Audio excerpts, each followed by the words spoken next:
목사님이 설교하라고 그래서 굉장히 기분 좋고, 근데 더 기분 좋은 건 뭐 주제를 안 주니까 아무거나 하라고 하니까 목사들이 이게 제일 편하죠. 아무거나 설교하라고 하면 그동안에 설교한 것 중에서 잘 하나 골라서 갖고 오면 되니까 이제 이거 하나 해야겠다라고 설교를 하나 뽑아놓고 밑에서 하나 뽑아놓고 그 다음에 창세기 목사님이랑 한 40년 살아온 얘기나 하다 와야겠다, 가야겠다 생각하고 교만을 떨었습니다. 창세기 목사님하고 40년 동안 무슨 일이 있었나 하나하나 뒤집어 가다가 그래도 목사가 설교는 준비해야지 그러면 설교 컴퓨터에서 꺼냈어. 하나하나 찬찬히 보다 보니까 이게 제 몇 가지 중에 하나거든요. 틀린 게 있더라고요.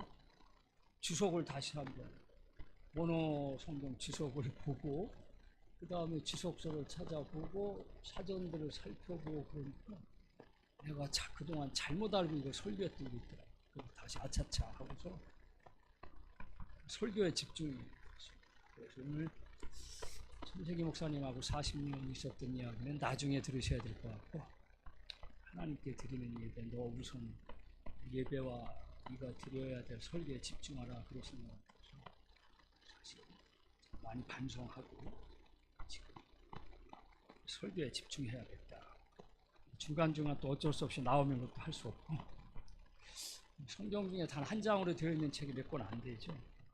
빌레몬서, 요한이서, 삼서, 구약엔 오바댜가 있고 사실 바울의 편지들은 원본이 그렇게 남아있는 게 거의 없습니다. 거의 사본인데 근데 전하는 말에 의하면 빌레몬서만 유일하게 원본이 남아있는 것이다. 그래서 매우 중요한 위치를 차지하고 있다. 히라보 보니까 프로스 필레모나 그래서 빌레몬에게 그렇게 되어 있는데 편지를 쓴 사람은 바울 선생님이고 받은 사람은 빌레몬이에요. 근데 이 편지를 빌레몬에게 전달한 사람이 중요합니다. 10절에 오네시모라는 사람의 이름이 등장하고 12절엔 네게 글을 돌려보내노니 그런데 신복이라. 그러니까 오네시모라는 사람을 편지 전달자를 빌레몬에게 돌려보낸다. 그런 얘기입니다. 빌레몬은 바울 선생님이 두란노에서 전도할 때 복음을 받아들인 걸로 회심한 걸로 추측하고 있는데 자기 집을 예배 장소로 내놓을 정도로 부유하고 믿음이 돈독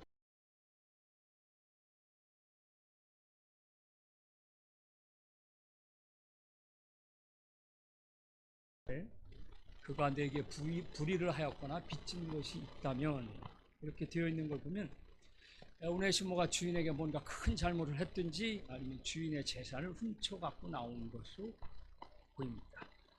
노예가 도망 나온 것도 큰 죄인데 주인의 재산까지 훔쳐서 나왔으니까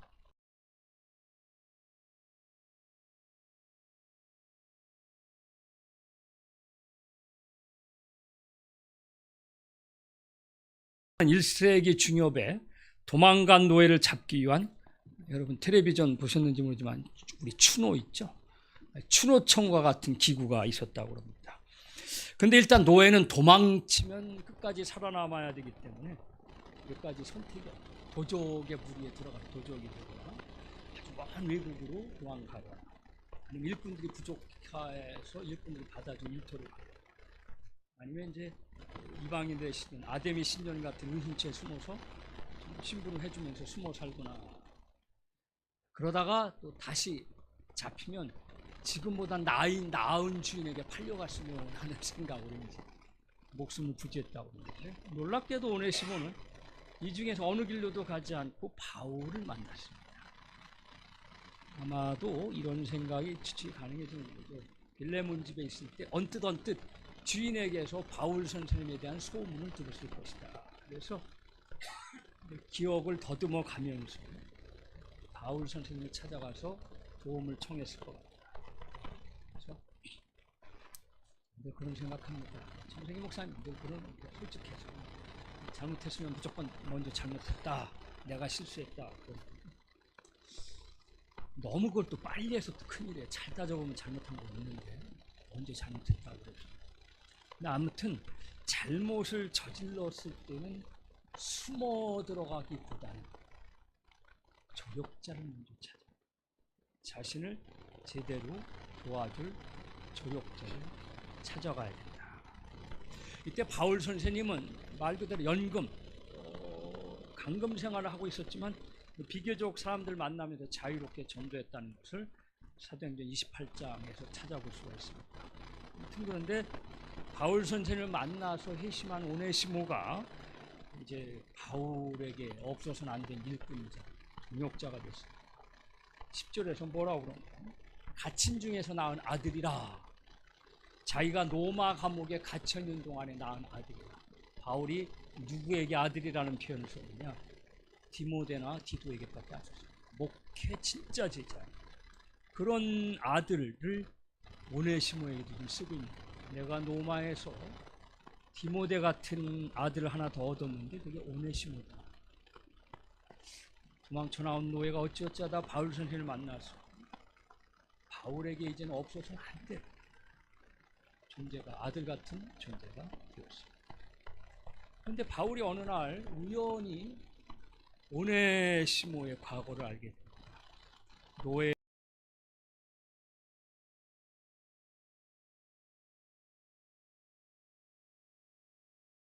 탕을 주면 좋은 것 같아요.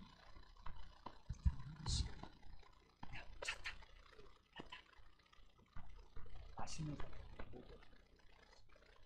품는 여기 있다. 못 받고 이거는 좀 독한 거는 이거 못 받고 목이 안 좋아서 맨날 사탕을 갖고 다닙니다. 아무튼 그래서 바울이 남의 노예를 주인의 승낙 없이 데리고 있는 것이 옳지 않다라고 생각을 해서 오네시모를 주인인 빌레몬에게 돌려보내기로 작정하면서 그냥 돌려보내기 뭐 하니까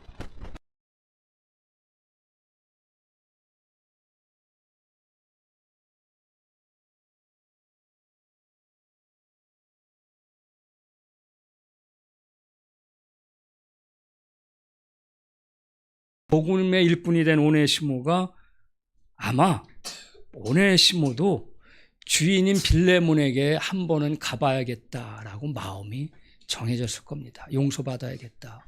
바울에게 감동 감화를 받고 나선 내가 이대로 그냥 사는 건 아니겠다라고 생각했던 것 같아요. 그러니까 주인에게 한번 가봐야겠다. 돌아가면 죽을지 어떤 벌을 받을지 모르겠지만 작정을 한 겁니다. 그래서 선생님이 주인에게 쓴 편지를 본인 스스로 전달하는 그런 바울의 권면을 받아들였습니다.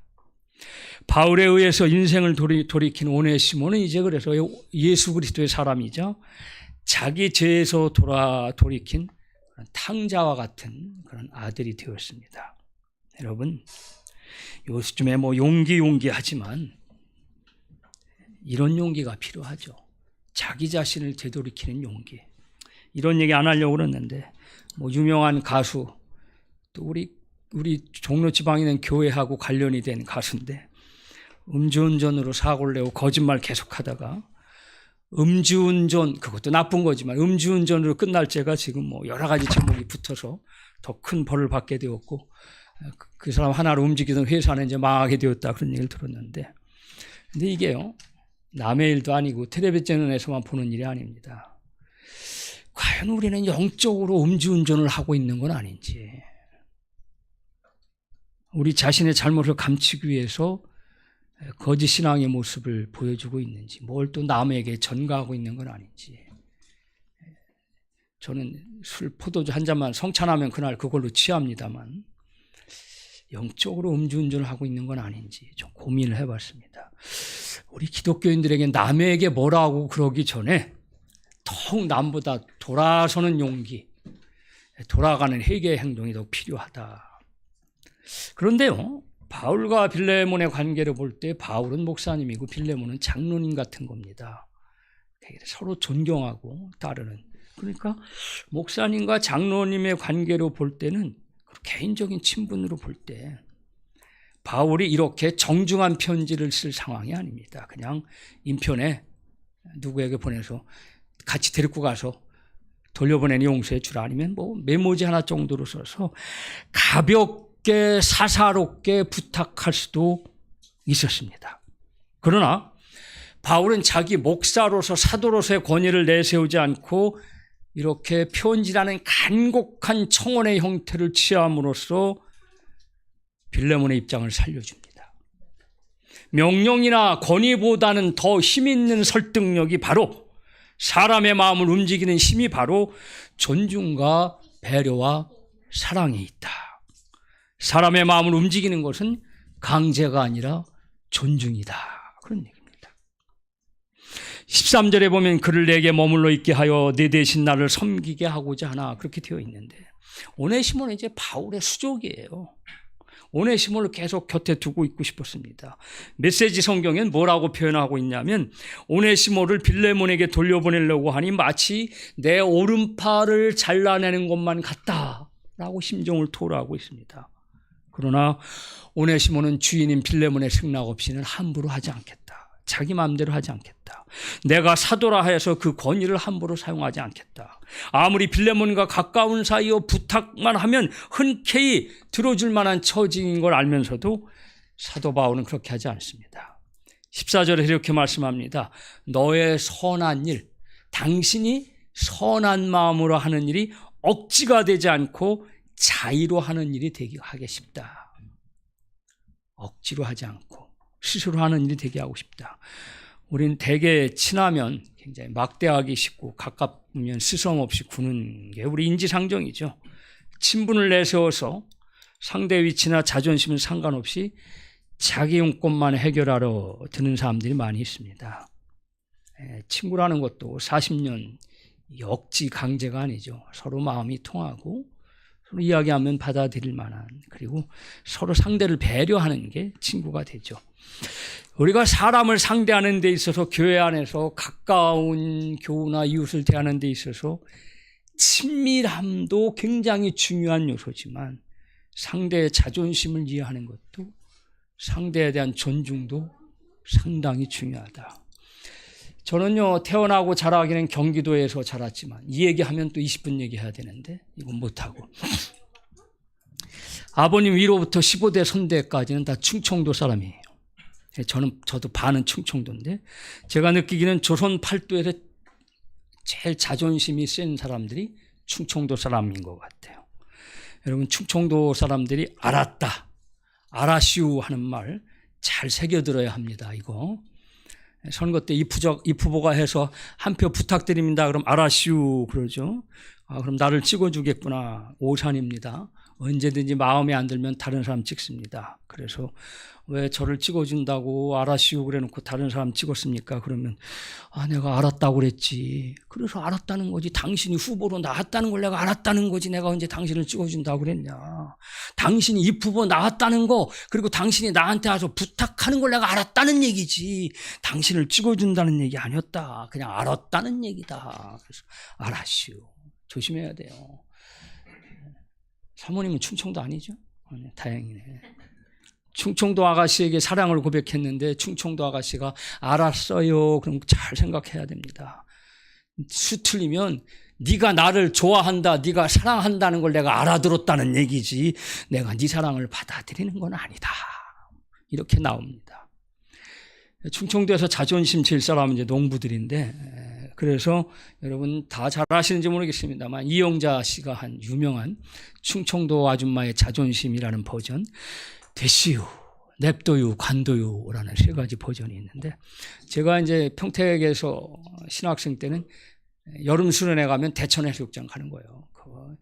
옛날 그 장항선 기차에다가 천막 볼 때까지 집어넣고 의자가 없어 화장실에 앉아서 가고 그러는데, 수박 파는 아줌마들이 가끔 나오는데 수박이 한두 개 남아서 떠리로 팔면은 그건 충청도 아줌마 아닙니다. 한 개가 남았든 반 개가 남았든 끝까지 제가 달라고 그러는 게, 그런 자존심이 갖고 있는 게 충청도 농사꾼인데, 이런 분들한테 가서 수박이 좋아 보인다, 싸게 해주세요, 참 농사 열심히 하셨네요, 그래야 되는데 한 개 남았는데 두 개 남았는데 떠리를 주세요 그러면 이제 직격탄이 나오죠. 되시오? 안 팔아요? 싱싱하지도 않은데 덤으로 주면 어때요? 그냥 덤으로 줘요. 그러면 이제 더 강펀치가 나옵니다. 냅둬요?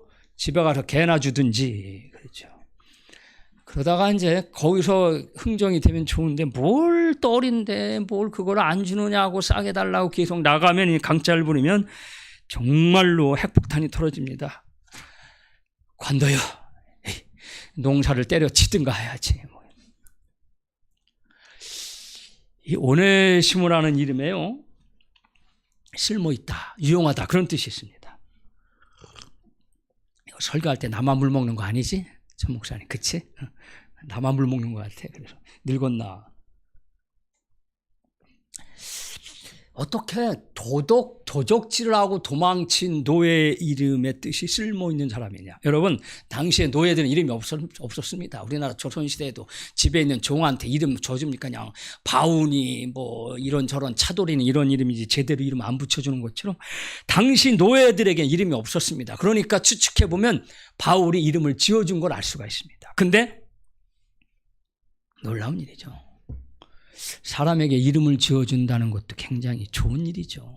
근데 더구나 해로운 도적이었던 그에게 이름을 쓸모있는 사람이라는 이름을 지어줬으니까.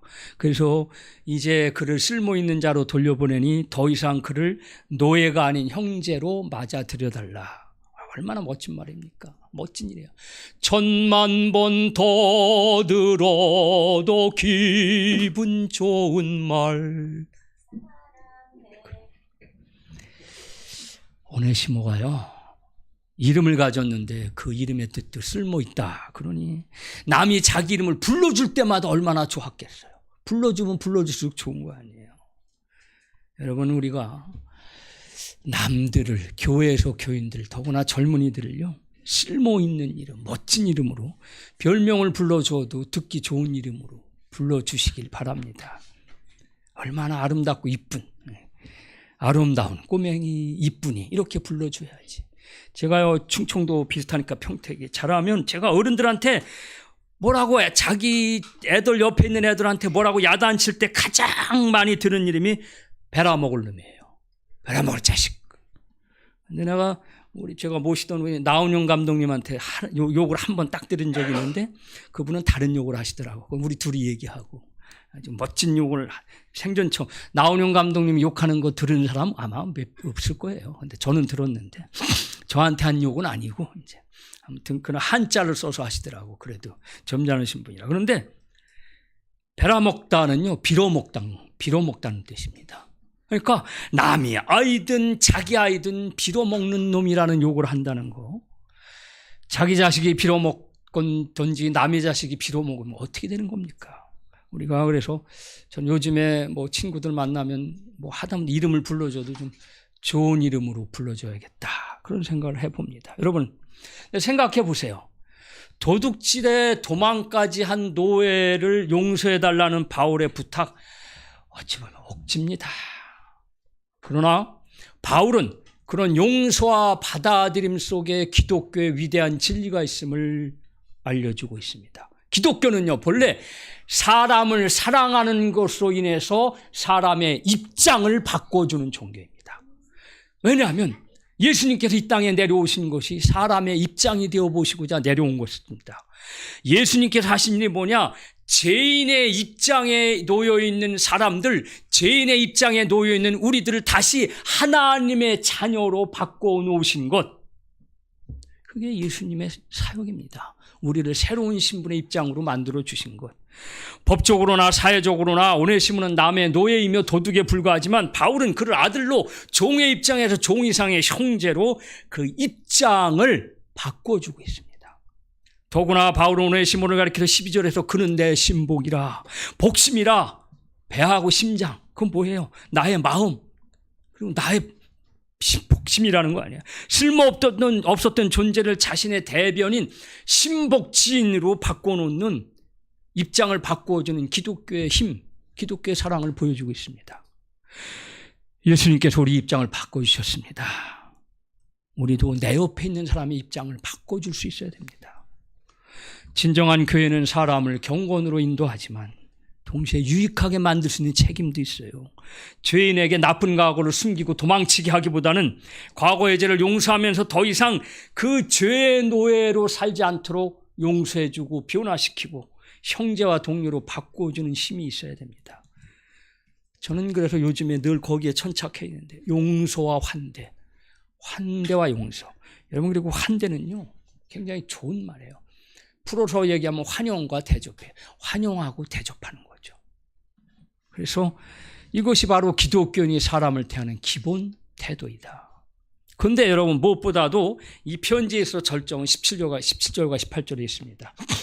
바울이 빌레몬에게 만일 당신이 나를 당신의 동역자요 동료요 친구로 여긴다면 오네시모를 마치 나를 대하듯이 그렇게 대해주고, 그가 만일 당신에게 피해를 입힌 재산이 있다면 다 내 앞으로 계산하라, 내 앞으로 돌려놓으라. 죄를 짓고 도망친 노예를 용서하고 맞아들일 뿐만 아니라 마치 바울 자신을 맞이하듯이 대해달라.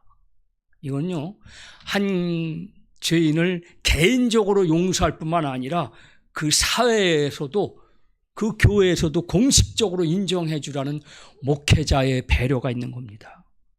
여러분, 내가 이제 과거의 내가 아니에요. 난 과거의 범죄자가 아니에요. 나 옛날에 악한이 아니에요. 아무리 얘기를 해도 남이 믿어주지 않고 공동체가 받아들여주지 않으면 그보다 큰 낭패가 없습니다.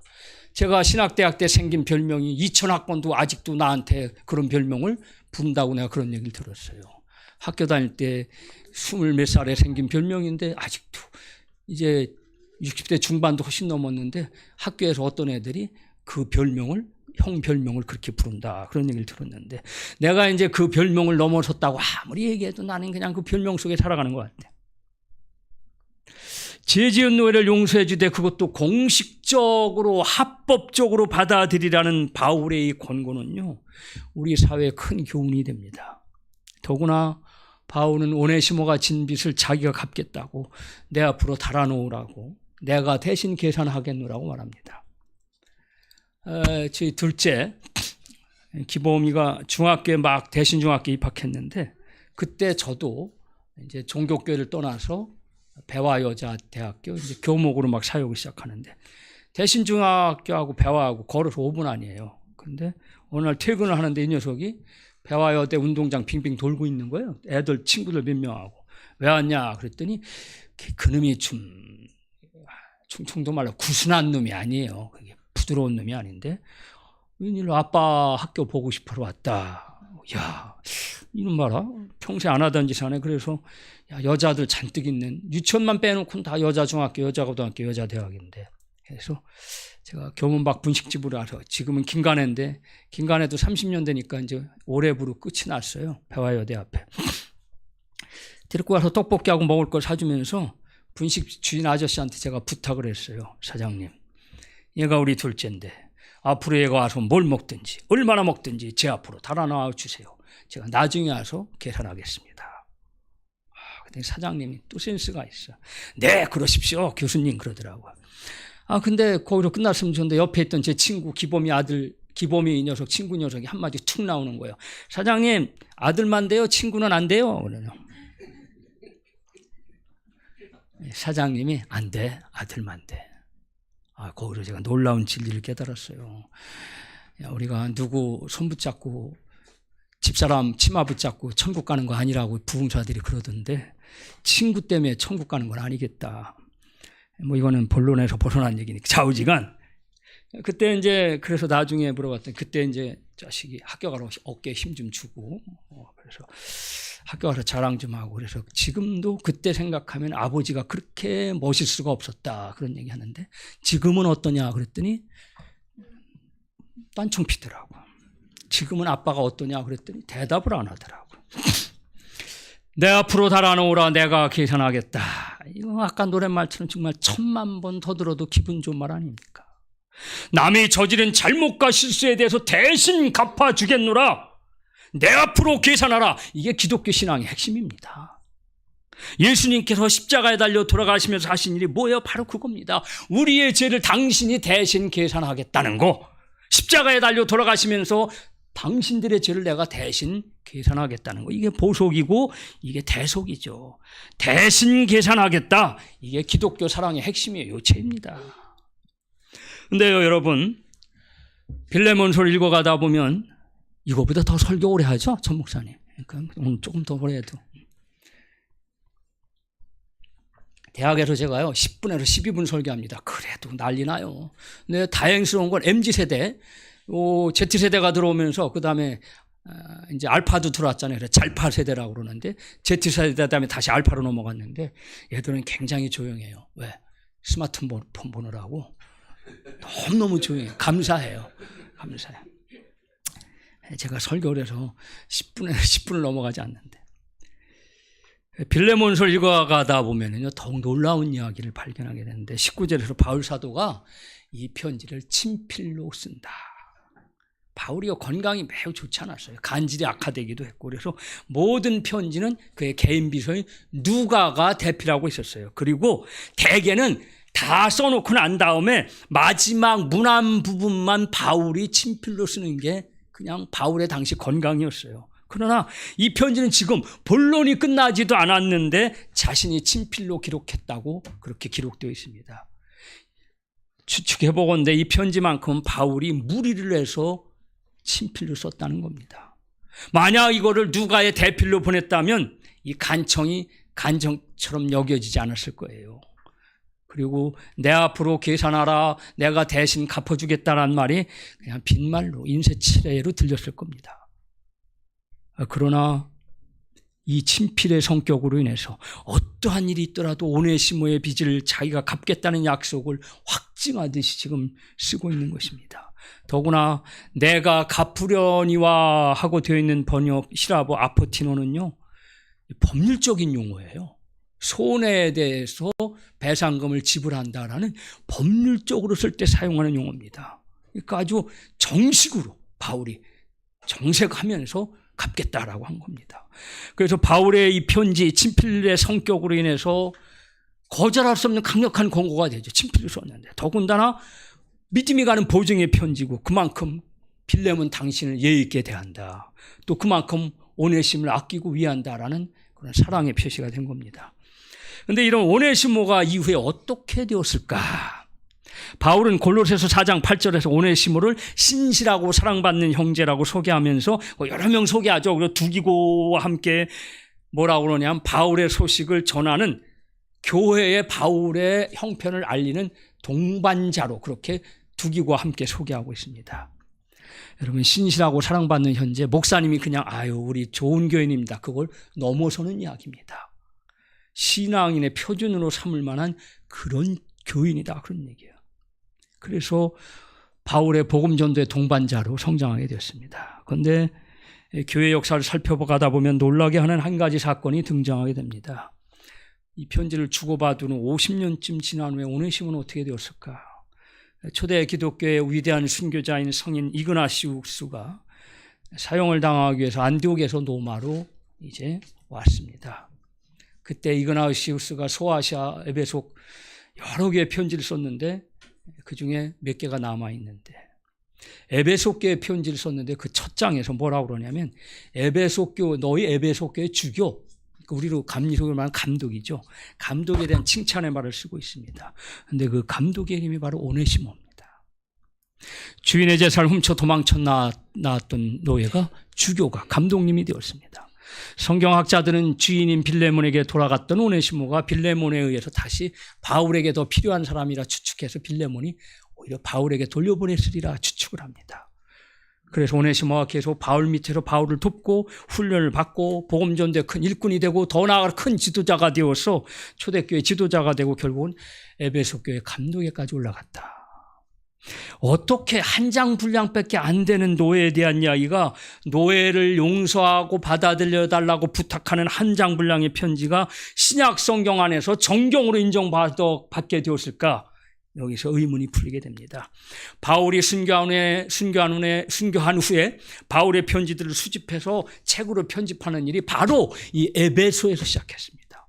그때 바로 이 에베소 지방의 감독이 바로 오네시모입니다. 그러니까 감독이었던 오네시모가 자기 자신의 이야기가 담긴 이 편지를 바울의 편지 모임인 바울선신에 포함시키자고 주장을 했으리라는 추측이 가능해집니다. 그래서 빌레몬서가 신약 성경 안에 들어오게 된 겁니다. 한 교회의 목사이요 지도자이며 한 지역을 책임지는 감독이 자기의 부끄러운 과거가 담긴 편지를 과감히 공개하고 더불어 책으로 출판하자 얘기한 겁니다. 한때 남의 노예요 도둑이었던 도망자였던 그가 바울 사도를 만나서 어떻게 그리스도를 알고 어찌 변화되었는지를, 자기의 입장이 어떻게 바뀌었는지를 그는 솔직히 드러내고 싶었던 겁니다. 그리고 그 일로 하나님께 영광을 드러내고 싶었던 거죠. 오네시모는 바울이 빌레몬에게 보낸 편지에 담겨져 있던 이 한 구절, 내 앞으로 계산하라, 이 말을 평생 마음에 두고 새겨두고 살았을 겁니다. 그래야 그 또한 남의 잘못과 남의 실수를 대신 계산하는데 오네시모 또한 그의 평생 그의 인생을 기울여 살았을 겁니다.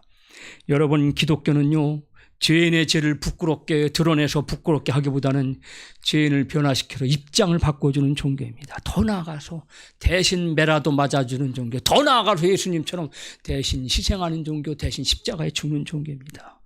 모든 것을 내 앞으로 달아놓으라고, 대신 계산해 주겠노라고, 인간의 모든 죄를 내 십자가 앞에 달아놓으라, 내가 대신 주고 계산하겠다. 그게 예수님이고 기독교입니다.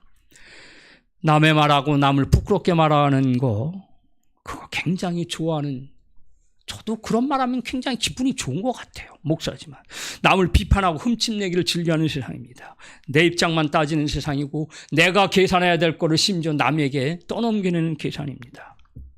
그러나 우리 기독교인들이, 우리 파고다교회에 모이신 여러분들이 나만 생각하던 입장에서 남의 입장을 생각하고 남의 실수와 남의 잘못을, 남의 빚을 대신 계산하겠노라 하고 나서기 시작하면 이 세상을, 대한민국을, 서울을, 그리고 제가 오면서 한참 쳐다봤습니다.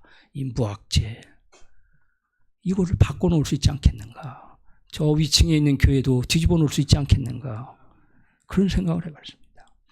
빌레몬서는 비록 짧은 성경이지만 그 안에 죄인을 변화시키는 용서와 능력, 기독교적인 대속의 진리, 사람을 높이고 세우는 교회의 사랑의 모습을 보여주고 있습니다.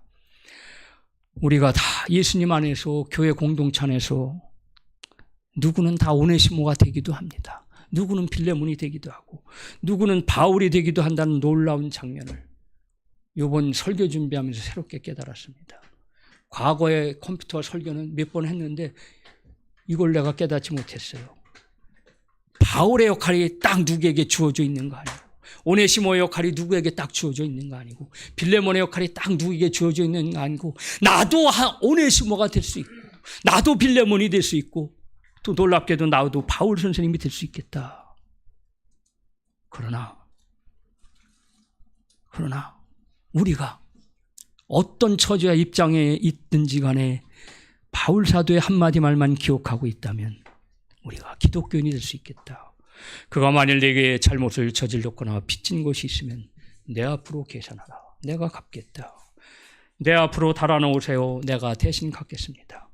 오늘 예배 후에 이 말이 우리 파고다 교회 안에, 그리고 이 상가 건물 안에, 그리고 저 무학재, 그리고 저 동네문까지, 그리고 여러분의 가정에, 여러분이 만나고 다니는 곳곳마다 여기저기에서 터져나오기를 주님의 이름으로 축복합니다.